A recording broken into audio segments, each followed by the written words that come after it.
여러분 안녕하십니까? 서정길 목사입니다. 마태복음 강좌 제14강인데요.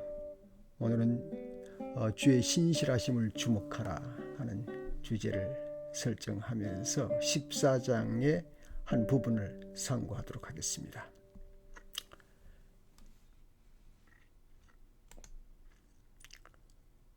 보통 우리가 목사님들이 신방 다닐 때 말이죠. 권사님이나 집사님들하고 같이 다니지 않습니까? 그럴 때 이제 특별히 병으로 인해서 크게 고통을 당하는 사람들한테 우리가 찾아가서 기도하고 병 낫기를 기도하고 그럴 때에 들어갈 때는 아주 전심을 다해서 들어갑니다. 열심으로. 그런데요. 기도를 다 하고 나와서 차를 탈 때 실수하는 분들이 들어있죠. 무슨 실수입니까? 목사님 아무래도 그 집은 안 되겠죠. 너무 위중이 심하니까 그런 말을 실수를 하는 겁니다. 그걸 우리가 뭐라고 말하면 좋겠습니까?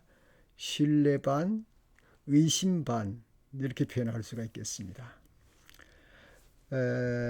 중국에서 오랫동안 선교한 허드슨 테일러는 그런 말을 했습니다. 하나님을 신뢰하지 못하는 것은 우리의 모든 죄악과 연약함의 뿌리가 된다. 의심은 죄악의 뿌리가 된다. 그렇게 말을 했습니다. 그는 이어서 말하기를 그렇다면 우리가 어떻게 그것을 극복할 것인가 그런 문제를 한번 생각해 보자 그런 얘기를 했는데 오늘 저는 세례 요한의 사건과 예수님의 오병이의 사건을 통해서 우리가 더욱더 주님을 신뢰해야 할 어떤 요소를 찾아보고자 합니다.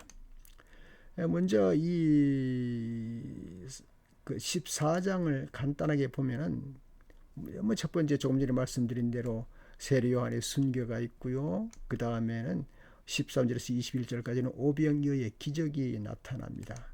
그 다음에는 22절에서 36절까지는 물 위를 걸으신 예수님의 사건이 나타나게 되죠. 이 세 가지 사건 중에서 저는 여러분과 함께 그저 앞에 한 두 가지를 함께 상고하고자 합니다. 세례 요한의 순교와 오병이어의 기적을 가지고 함께 살펴보고자 원합니다.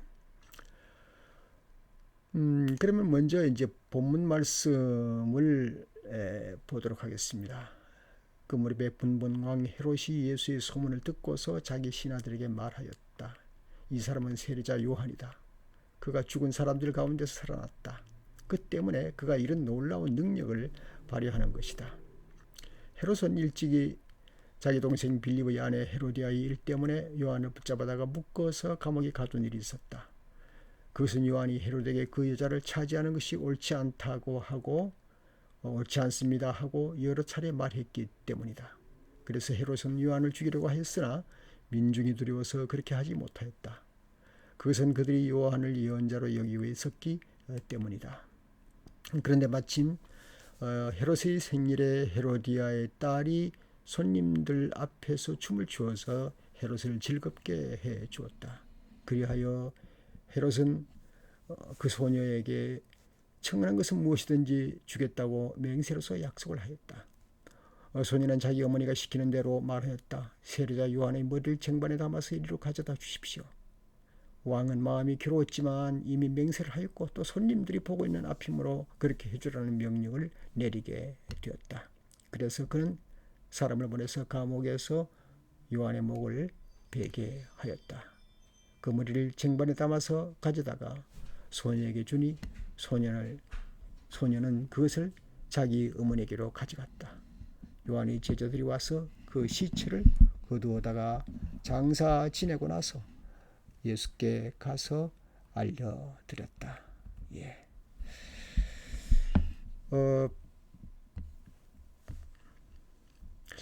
마태복음 14장에 와서 비로소 세례 요한의 죽음을 기록한 것은 때가 그때가 아니고 이전에 있었던 사건을 기록하는 것인데요.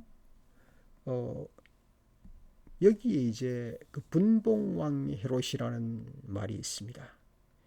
이 분봉왕이라는 것은 그 팔레스틴 지역을 네 등분해서 나누어서 원래 헤롯 대왕 자녀들이 그 다스린 그러니까 전체를 다스리는 게 아니라 헤롯 때는 전체를 다스렸지만 그 이후에는 그 제 2세들은 이제 자녀들이 맺이 있었기 때문에 그들이 이제 4분의 1씩 나누어서 그래서 정치를 했습니다. 그래서 아마 어떤 의미에서는 뭐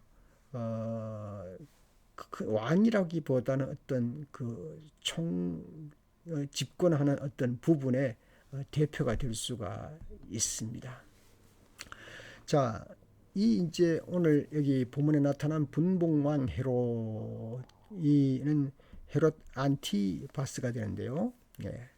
이 헤롯 안티바스는 그 예수님의 소문을 들었습니다. 그래서 예수님의 소문을 들으니까 세례자가 다시 살아났는가? 그렇게 이제 의심을 하게 될 정도였습니다. 왜냐하면 세례요한이 자기에게 이렇게 아주 공격을 했기 때문에 내가 그를 잘 어떻게 처분해 버렸는데 또 기적을 더 많이 행하는 사람이 나타났기 때문에 야, 이건 세례요한이 살아나서 돌아온 것이 아닌가 할 정도의 착각을 했다 하는 그런 얘기가 되었습니다. 그래서 결국은 이 내용을 볼 때에 그 내용이 꼭 세례 요한을 기록하려고 했다기보다는 세례 요한 말고 예수님의 복음의 선포가 이제 확장되어 나가는 일이라, 어떤 의미에서는 예수님의 복음이 진전을 보고 있는 그런 상태라, 그렇게 말할 수가 있겠습니다.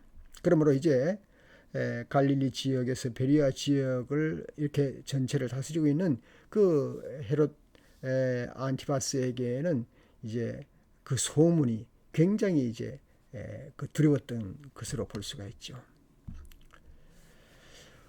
이 헤롯 안티바스는 말이죠, 그 죄책감과 괴로움이 동시에 이제 작용을 하게 되는 것입니다. 그는 이제 물론 이제 어려서부터 뭐 하나님을 믿지는 않았지만 그러나 유대 지역에서 자랐기 때문에 유대교의 관습과 정통을 잘 아는 사람이었습니다. 그래서 그 영향력이 어떤 건지 알고 있었습니다. 그래서 세례 요한이 그 지역에 강한 영향력적인 인물이었는데 그를 제거했는데 또 다시 큰 영향력을 끼치는 예수 그리스도가 등장했기 때문에 이제 그는 그 문제를 골똘히 고민하는 것을 마태가 택해가지고 그 세례 요한이 어떻게 해서 죽게 되었다 하는 것을 다시 이제 끄집어내서 시작을 하게 됩니다. 동기가 이렇습니다. 동기는 당시 이제 안티파스가 다스리는 본문에 나타난 그 헤롯 안티파스가 다스리는 영토는 그 갈릴리 바다 서안 티베리아스였습니다. 그런데 당시 세례요한이 갇혀 있던 그 감옥은 사해 동쪽에 마카이루스라고 하는 그런 지역이었습니다. 그러므로 생일잔치가 디베리아스에서 열렸다면 한 100마일쯤 떨어진 마카이루스에서 요한의 목을 베어서 옮기려면 적어도 5시간 이상 걸린다고 봐야 할 것입니다. 거리가 어떻게 됐든 간에 세례 요한의 순교의 사건이 등장되고 있는데요. 여기에서 자세히 보면은 이제 결국은 세례 요한은 사역을 감당하는 중에 1년 정도 남짓 사역을 하다가 순교를 당하게 된 것입니다. 세례 요한은 뛰어난 선지자였지만은 자기 세력을 키운다거나 세력을 넓혀가는 그런 일을 하는 사람은 아니었습니다. 오히려 그는 예수님의 길을 예비하는 그 사명을 잘 감당한 사람이었다, 그렇게 볼 수가 있습니다.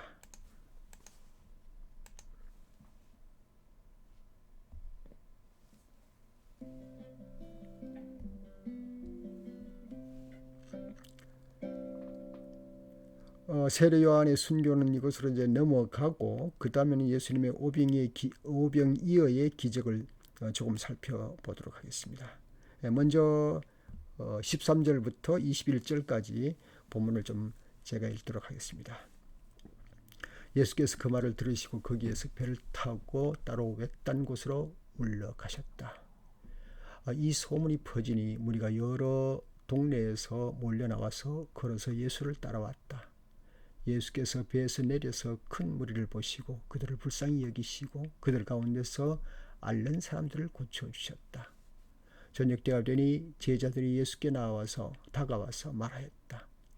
여기는 빈들이고 날도 이미 저물었습니다. 그러니 무리를 헤쳐 보내어 제각기 먹을 것을 사 먹게 마을로 보내시는 것이 좋겠습니다. 예수께서 그들에게 말씀하셨다. 그들이 물러갈 필요 없다. 너희가 그들에게 먹을 것을 주어라. 제자들이 예수께 말하였다. 우리는 있는 것이라고는 빵 5개와 물고기 2마리밖에 없습니다. 이때 예수께서 말씀하셨다. 그것들 이리로 가져오너라. 그리고 예수께서는 무리를 풀밭에 앉게 하시고 나서 빵 5개와 물고기 2마리를 들고 하늘을 우러러보시고 축복 기도를 드리신 다음에 떼어서 제자들에게 주시니 제자들이 이를 무리에게 나누어 주었다. 그들은 모두 배불리 먹었다. 그리고 남은 부스러기를 모으니 12광주리에 찼다.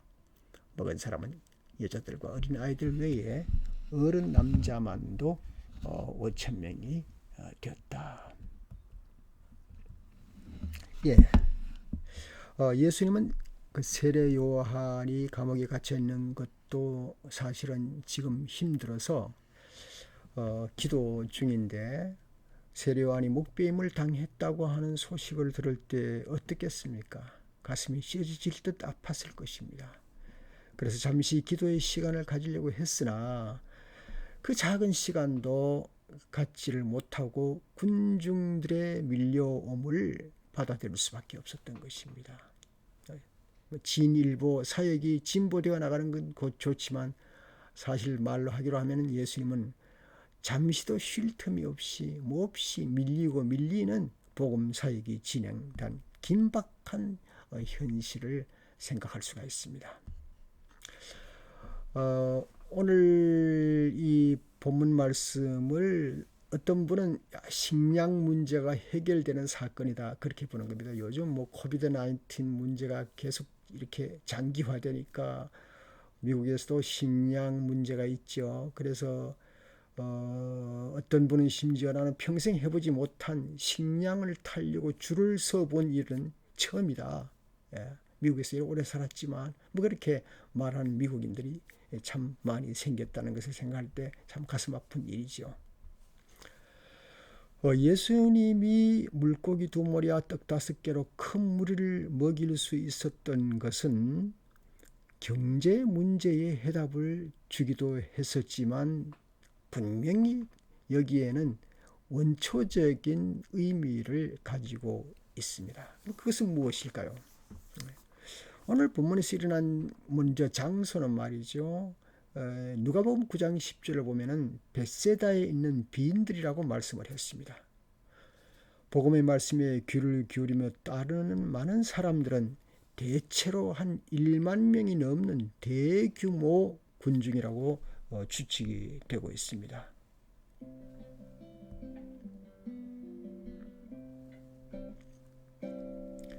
오늘 여기 본문을 보니까 말이죠. 저녁 때가 되니 제자들이 예수께 다가와서 말하였다. 여기는 빈들이고 날도 이미 저물었습니다. 그러니 무리를 헤쳐보내어 제각기 먹을 것을 사 먹게 마을로 보내시는 것이 좋겠습니다. 하고 제자들은 제안을 했습니다.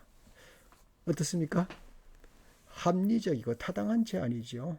예, 이것을 놓고 불신앙이라고 말하기는 어렵습니다. 이제 그리스도인이라고 할 때 말이죠. 때때로 그 신앙과 불신앙을 구분을 잘 못하는 사람들이 있는 것 같습니다. 이런 정도의 합리적인 일이나 지혜를 사용하는 일이나 어떤 일의 기다림 같은 것을 놓고 보면은 그건 불신앙이다. 저돌적으로 들어가야 되고 하늘에서 소리를 들어야 되고 갑자기 이루어져야 되는 그런 것에 익숙한 것이 그리스도인인가? 저는 그렇게 생각을 하지 않습니다. 하나님은 저와 여러분에게 두뇌를 주시고 또 그 두뇌를 통해서 생각할 이성을 주시고 또 역사를 통해서 개인의 경험을 많이 갖게 하시고 이런 모든 두뇌 사용과 이성의 사용과 그 개인의 경험을 한 내용들을 모두 다가 사실은 하나님의 은혜요, 하나님의 진행 과정이요, 하나님의 역사 속에 있는 사건이라고 저는 그렇게 생각을 합니다. 그래서 저와 여러분의 그 개인의 히스토리는 이것은 불신앙이 아니라 이것은 곧 신앙의 역사입니다. 신앙의 역사 속에서 우리들은 하루하루로 오늘 또 남은 시간들을 살아가고 있는 것입니다. 예. 어떤 의미에서는 아무런 대책도 없이 그냥 앉아서 하늘에서 옛날처럼 만나가 떨어지기를 기다리는 그것은 오히려 불신앙이라고 말할 수밖에 없습니다. 그래서 신앙인이라고 하면서 갑자기 뭔가가 떠오르고 즉흥적인 사건이 일어나고 그런 것에 의존하면 손해를 가져오게 마련입니다. 그러므로 신앙은 지혜나 경험이나 책임적인 어떤 행동을 배제하지 않습니다. 오늘 본문의 말씀에 제자들을 보면은 자기들이 책임을 감당하려고 하는 어떤 방편의 하나였습니다. 그래서 그 행동 속에서 지도력이 진행된다고 볼 수가 있겠습니다. 그러나 이제 이 지혜나 우리의 어떤 작전이나 또 우리의 어떤 기술이나 경험 그것만 가지고 사는 것은 또 역시 믿음이 아닙니다. 예. 저는 이랬다 저랬다 하는 것이 아닙니다. 질서 있게 진행해 나가는데요. 그들이 제시를 했을 때도 믿음으로 제시를 했고 이 백성들이 너무 배고프니까 빨리 동네에 들어가서 음식을 사 먹게 합시다 하는 것도 믿음의 제시요. 그런데 그 믿음이라는 게 어떻습니까? 그 다음에 예수님께서 그들에게 말씀하시는 16절이죠. 예수님께서 그들에게 말씀하셨다. 그들이 물러갈 필요 없다. 너희가 그들에게 먹을 것을 주어라. 이런 말씀했습니다. 아니 제자들이 제안을 했지만 주님께서는 또 다른 해결점을 말씀하시는 것입니다. 사람이 어떤 것을 생각하고 있을 때에 주님이 내게 새로운 생각을 줍니다. 그럼 내 생각을 일단 포기하고 주님의 생각을 받아들이는 그 과정도 바로 신앙이라고 볼 수가 있겠습니다. 예. 내가 생각했다가 주님이 말씀하실 때 그 말씀을 따르는 것은 그것은 진정한 신앙입니다. 불신앙이 아니고 내가 생각했던 것보다도 주님께서 말씀하시는 것이 훨씬 더 우세하다는 것을 평소에 믿고 있었기 때문인 것입니다. 제자들은 이렇게 말하지 않았습니다. 아니 주님 보십시오. 이렇게 많은 사람을 어떻게 먹인다고 말씀하십니까? 자꾸 우기지 않았습니다. 예. 내 생각이 아무리 우수해도 그러나 주님의 생각을 접수하고 거기에 의해서 긍정으로 주님의 말씀에 응답할 수 있는 것이 바로 신앙의 절차라. 신앙에도 절차가 있습니다. 신앙의 절차라. 그렇게 볼 수가 있겠습니다. 예. 18절에 이렇게 말씀했습니다. 이때 예수께서 말씀하셨다. 그것들을 가지고라. 그리고 그 전을 제가 이제 생략을 할 뻔했는데요. 제자들이 예수님께 말했습니다. 우리에게 있는 것이라고는 빵 5개와 물고기 2마리밖에 없습니다. 그렇게 말을 했습니다. 근데 그 말은 말이죠. 불신앙이 아니고 신앙의 응답이었다고 볼 수가 있습니다. 그래서 예수님께서는 그래 그것을 이리로 가져오너라 그렇게 말씀을 했습니다. 그리고 예수님께서는 무리를 불밭에 앉게 하시고 나서 빵 5개와 물고기 2마리를 들고 하늘을 우러러 보시고 축복 기도를 드리신 다음에 떼어서 제자들에게 주시니 제자들이 이를 무리에게 나누어 주었다. 그렇게 말씀하셨습니다. 어찌됐든 간에 예수님은 군중들로 하여금 풀밭에 나누어서 적절하게 앉게 하셨습니다. 마가와 누가의 기록에 의하면 이때 무리들을 명하여 100명씩 혹은 50명씩 그룹을 지어서 나누어 앉도록 하였습니다. 이것은 큰 일이 진행되기 전에 질서와 순종을 요구하시는 모습을 보입니다. 빵 5개와 물고기 2마리를 가지시고 하늘을 우러러 보신 후에 축복 기도를 하신 다음에 제자들에게 나누어 주었고, 제자들이 또 군중들에게 나누어 주었더니 모두 남자만 계산하더라도 5,000명을 먹이게 된 사건이 일어나게 된 것입니다. 주님은 하늘을 우러러보시고 기도를 하셨습니다. 자세히 보면 주님이 하나님 기적을 베풀어 주십시오, 많은 사람을 먹여 주십시오, 그렇게 기적을 요청하는 것이 아니라 자연스럽게 그때 당시에 가정들이 행하는 아주 매우 자연스러운, 가장이 행하는 자연스러운 식사 전의 행동이라고 볼 수가 있습니다. 그들 모두 배부르게 먹었습니다. 그리고 남은 부스러기를 광주리에 담아 가득 12광주리에 가득히 채웠다, 그렇게 말씀했습니다. 굿모닝 성경을 보니까 말이죠, 이 성경은 이 사건만 보면은 불신의 사람들은 예수님이 하신 일이 불합리적이고 비과학적이라는 비평을 할 수도 있습니다. 그러나 우리가 성경 말씀을 믿을 때에 성경 전체 속에서 둘러보면서 예수의 이 현장을 볼 수 있어야 하는 겁니다.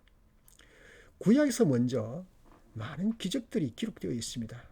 모세가 이스라엘 백성에게 만나를 먹였던 일이나, 광야에서 홍해에서 물을 가른 일이나, 태양이 공중에서 머무르는 사건, 쭉 내려야 사렙다 과부에게 밀가루와 기름이 떨어지지 않도록 한 사건이나, 이런 사건들을 쭉 보고 와서 보면은 예수의 사건도 한 기적의 사건입니다. 구약의 예언자들 못지않은 기적의 사건입니다.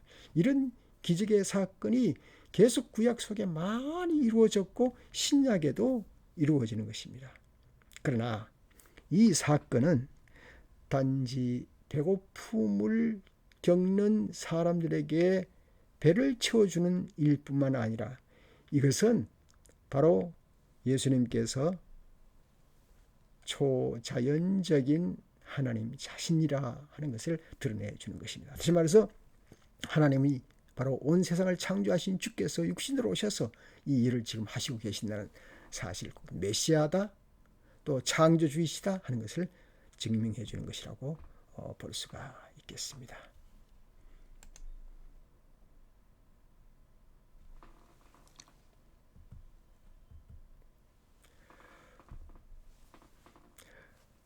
우리는 보리떡과 물고기, 그것을 예수님께 가져다 드리는 자료를 모으고 사건을 일으키도록 움직이고 행동하고 기적이 일어났다는 사실, 그 기적이 일어난 후에도 기적의 사건 속에서 마음을 빼앗기지 말아야 합니다.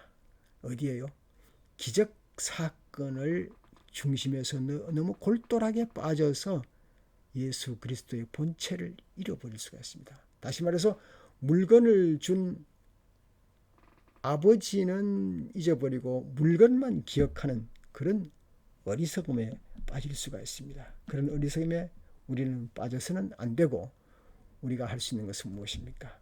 우리는 바로 예수 그리스도께서 바로 이 땅에 그 메시아로 오셨다 하는 사건을 기억할 일이 중요한 것입니다. 허드슨 테일러는 그렇게 말했습니다. 신실하심을 붙잡는 사람은 결코 무모하거나 경솔한 자가 되지 않을 것이며 여러 가지 사태를 잘 대비할 것이다, 그렇게 말을 했습니다. 네, 감사합니다. 오늘은 마태복음 제14강 주의 신실하심을 주목하라, 이 말씀을 상고했습니다. 감사합니다. 또 다음 15강에서 뵙도록 하겠습니다.